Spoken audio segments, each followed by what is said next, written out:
Bismillah ar-Rahman ar-Rahim. Je me présente Mohamed Najib Boulif, ministre des Affaires générales et de la Gouvernance.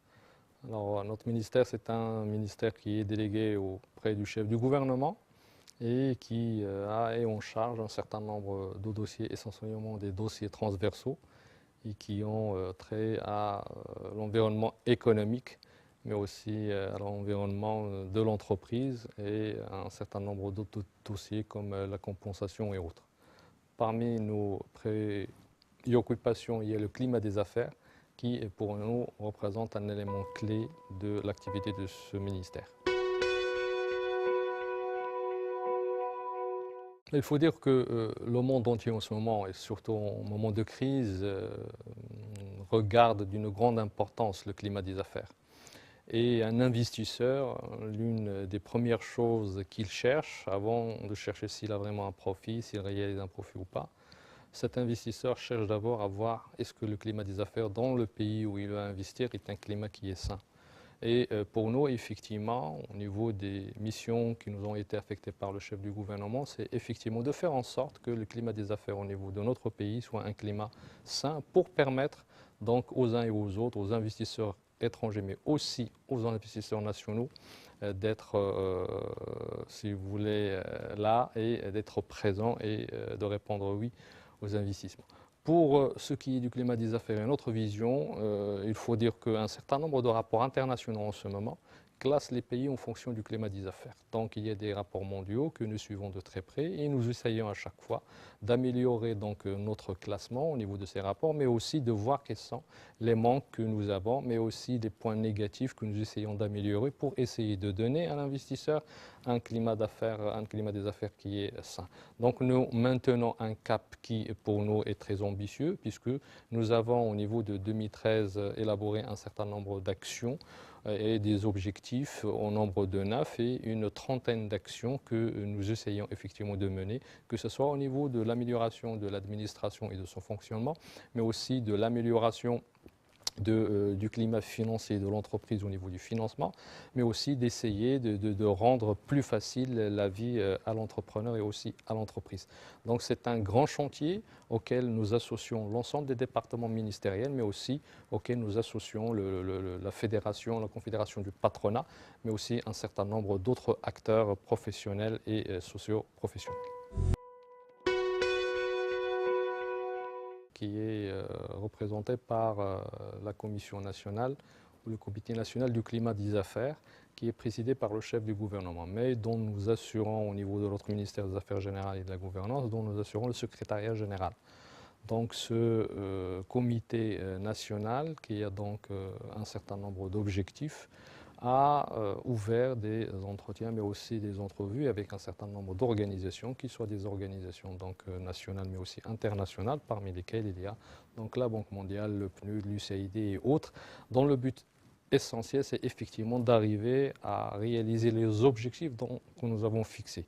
Et ces objectifs, il y a des institutions qui nous accompagnent sur un certain nombre d'objectifs et l'USAID travaille avec le CNEA, donc le Comité national, sur un certain nombre d'objectifs. Je peux citer quelques-uns. C'est l'un des premiers éléments sur lesquels nous travaillons ensemble, c'est la régionalisation du climat des affaires.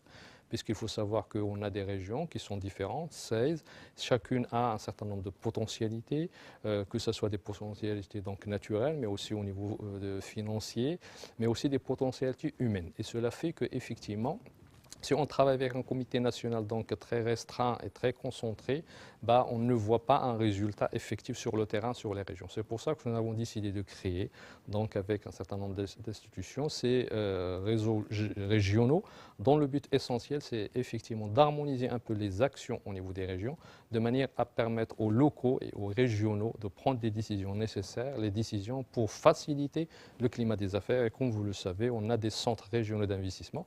C'est eux qui prennent des décisions au niveau local et c'est eux qui permettent effectivement de voir et de coordonner les actions qui se font. Donc ces centres régionaux d'investissement avec ces comités régionaux de climat des affaires vont nous permettre effectivement de travailler et en harmonie et donc de permettre d'arriver à des solutions plus adéquates aux besoins des investisseurs que si ce n'était qu'à niveau national. Il y a aussi un deuxième point pour nous qui est important, c'est le fait d'essayer de prospecter un peu nos régions. Donc il y a ce côté d'enquête régionale.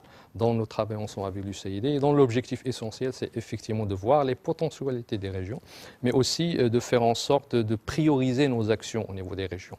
Donc les régions sont un peu différentes, comme je l'ai dit. Le sud, ce n'est pas le centre, ce n'est pas l'est ou l'ouest. Et chacune de ces régions a ses priorités, a un certain nombre de potentialités. Donc les enquêtes que nous menons actuellement, on a des axes pilotes. Ces enquêtes vont nous permettre, nous ont permis, mais vont nous permettre aussi d'arriver à détecter un certain nombre de focaux sur lesquels il va falloir donc appuyer nos efforts au niveau du climat des affaires et de son amélioration. Et cela nous permettra aussi de discerner un peu tous les dysfonctionnements existants au niveau de ces régions, de manière à pouvoir mener donc une action qui soit une action convergente au niveau du climat des affaires, mais aussi de pouvoir ramener les écarts existants entre les régions là où il y en a des écarts. Et puis, il y a un autre point pour nous qui reste au niveau de la coopération aussi important, c'est la politique de communication. Et il se trouve que nous faisons un grand effort au niveau de l'amélioration du climat des affaires, mais le citoyen d'un côté, mais aussi l'investisseur de l'autre, n'arrive pas à suivre un peu les efforts qui sont faits par l'État.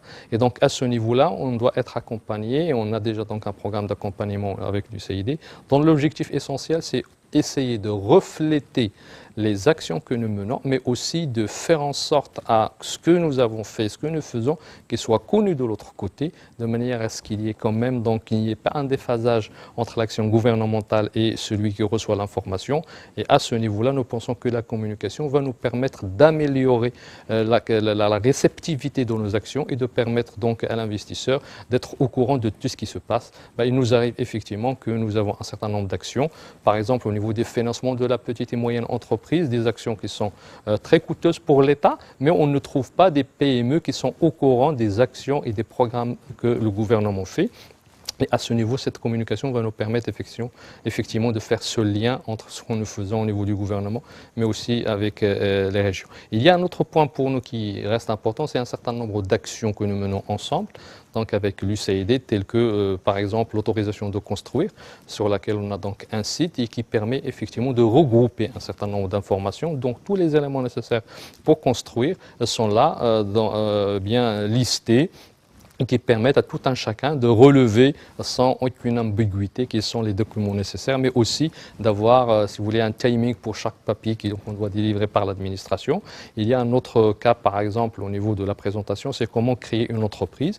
Il y a aussi donc une opération menée conjointement avec l'UCID sur la création d'entreprise et qui permet effectivement d'avoir une convergence des informations au niveau de l'ensemble des administrations concernées par la création, que ce soit la CNSS, au niveau de la sécurité sociale, les impôts et les autres institutions. Et ce site, en collaboration donc avec l'UCID, permet effectivement d'avoir cette connectivité d'informations et cette convergence. Et cela permet donc à l'entrepreneur d'être d'abord au courant de ce qui se passe, mais aussi permet à l'administration d'avoir l'information et de localiser l'information là où il le faut.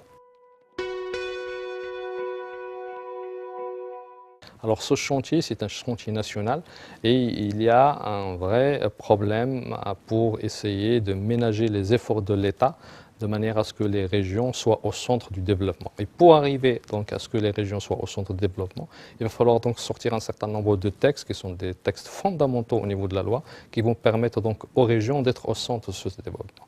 Alors les CREA, pour nous, les centres régionaux du climat des affaires, seraient donc un outil efficace au niveau de cette structure et donc cette architecture globale de la régionalisation qui vont permettre donc à l'ensemble des institutions qui s'occupent du climat des affaires, on peut citer donc les entreprises, les représentations au niveau des chambres de commerce, les chambres d'artisanat, les chambres d'industrie et des services, mais aussi les chambres de tourisme, etc., vont permettre donc au niveau de l'ensemble des régions d'avoir donc une certaine potentialité, mais aussi de pouvoir travailler ensemble sur l'amélioration du climat des affaires. Nous pensons que cette option de régionalisation du climat des affaires va permettre donc d'être plus proche de l'entreprise, d'être plus proche de l'investisseur et donc d'être à l'écoute de cet investisseur. Et lorsque je dis à l'écoute, c'est lui permettre effectivement une réactivité plus rapide. Et lorsque l'investisseur a une réactivité plus rapide, il est gagnant en termes de temps. Et comme vous le savez, le temps, c'est de l'argent. Et donc, en fin de compte, c'est l'investisseur qui doit être gagnant. Et nous pensons que cela va permettre aussi d'échapper à un certain nombre de dysfonctionnements qui sont centraux, la direction centrale, le centre qui décide. Et cela permettra certainement d'avoir une certaine fluidité au niveau de la création de l'entreprise et donc la création de l'emploi. Et c'est l'un des objectifs de ce gouvernement.